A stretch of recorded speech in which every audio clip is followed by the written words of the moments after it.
Aux négociations directes FMI-RDC, la corruption passerait pour le principal grief retenu contre la République démocratique du Congo.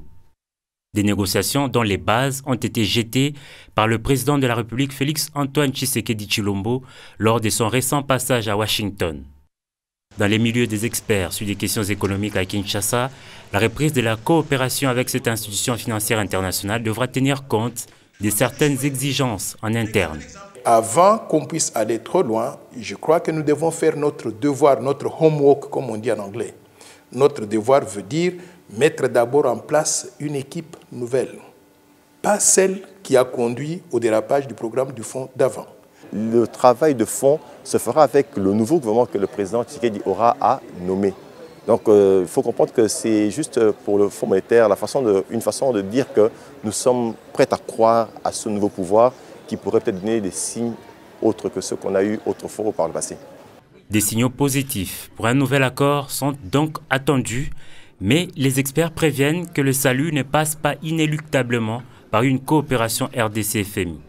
Je ne dis pas que la reprise avec le fonds est salvatrice parce que le fonds est impliqué dans notre pays depuis plusieurs décennies et on ne nous a pas sauvés. Bien au contraire, nous nous sommes enfoncés davantage. Ce que je veux aujourd'hui, c'est que nous, Congolais, nous prenions notre destin en main, qu'on conçoive notre programme en nous. Les Congolais peuvent d'eux-mêmes réaliser certaines prouesses, mais ça demande de la discipline, de la rigueur dans le travail. Et c'est l'élément qui dérange beaucoup. Comme convenu, un audit complet des comptes publics de la RDC devra présider l'aboutissement d'un accord. Et dans quel état de lieu se trouve-t-il? Nous allons trouver qu'il y a eu même des arriérés des salaires. Tous ces employés de l'État qui ne sont pas payés dans les entreprises publiques, on va accumuler toute cette dette-là, la totaliser, ajouter éventuellement la dette intérieure. On va trouver que la dette totale se trouverait dans les environs de 8 à 9 milliards de dollars. La dette a augmenté considérablement depuis l'atteinte du point d'achèvement par la RDC. Avec trop d'exigences dans la gestion des comptes publics, il est des observateurs qui redoutent une asphyxie sur le plan social.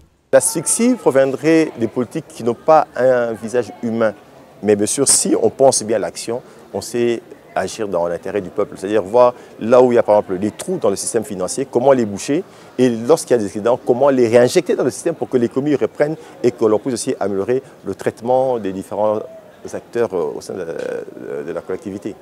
Transparence, rigueur dans la gouvernance devront donc caractériser la prochaine équipe gouvernementale pour parvenir à un changement tant attendu.